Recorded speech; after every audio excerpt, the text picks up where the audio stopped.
ಮಾಜಿ ಸಚಿವ ಎಚ್.ಡಿ. ರೇವಣ್ಣ ಪತ್ನಿ ಭವನಿ ಹಾಗೂ ಸಂಸದ ಪ್ರಜ್ವಲ್ ರೇವಣ್ಣ ವಿರುದ್ಧ ಗಂಭೀರ ಆರೋಪವೊಂದು ಕೇಳಿಬಂದಿದೆ. 14 ವರ್ಷಗಳ ಕಾಲ ಪ್ರಜ್ವಲ್ ರೇವಣ್ಣ ಅವರ ಜತೆಗೆ ಕಾರು ಚಾಲಕರಾಗಿದ್ದ ಕಾರ್ತಿಕ್ ಎಂಬುವರಿಗೆ ಸೇರಿದ 13 ಎಕರೆ ಜಾಗವನ್ನ ಈ ಕುಟುಂಬ ನುಂಗಿ ಹಾಕಿದೆ ಎಂದು ಆರೋಪಿಸಲಾಗಿದೆ. ಆಸ್ತಿ ಮಾರಾಟ ಮಾಡುವಂತೆ ಒತ್ತಾಯಿಸಿ ಮಾಜಿ ಕಾರು ಚಾಲಕರನ್ನ ಕಿಡ್ನಾಪ್ ಮಾಡಿ ಚಿತ್ರಹಿಂಸೆ ನೀಡಿದ್ದಾರೆ ಎಂಬ ಆರೋಪ ಜೆಡಿಎಸ್ ಸಂಸದ ಪ್ರಜ್ವಲ್ ರೇವಣ್ಣ ಹಾಗೂ ಇವರ ತಾಯಿ ಭವನಿ ರೇವಣ್ಣ ವಿರುದ್ಧ ಕೇಳಿಬಂದಿದೆ.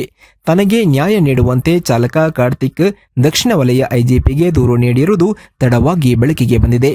ಪೊಲೀಸರಿಗೆ ದೂರು ನೀಡಿದ್ರೂ ಸ್ಪಂದಿಸದಂತೆ ಕುಟುಂಬ ಒತ್ತಡ ಹಾಕ್ತಾ ಇದೆ ಎಂದು ಹೇಳಲಾಗ್ತಿದೆ.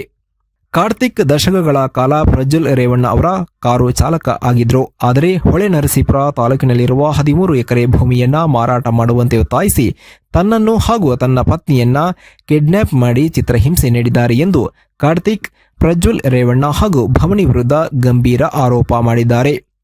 2023 ಮಾರ್ಚ್ 12ಕ್ಕೆ ಕಿಡ್ನಾಪ್ ಮಾಡಿದ್ದು ಏಪ್ರಿಲ್ ತಿಂಗಳಲ್ಲಿ ಪೊಲೀಸರಿಗೆ ದೂರು ನೀಡಿದ್ದಾರೆ. ಸಿಸಿಟಿವಿ ದೃಶ್ಯಾವಳಿಗಳ ಸಹಿತ ಇನ್ನಿತರ ದಾಖಲೆಗಳನ್ನು ಪೊಲೀಸರಿಗೆ ನೀಡಿದರು.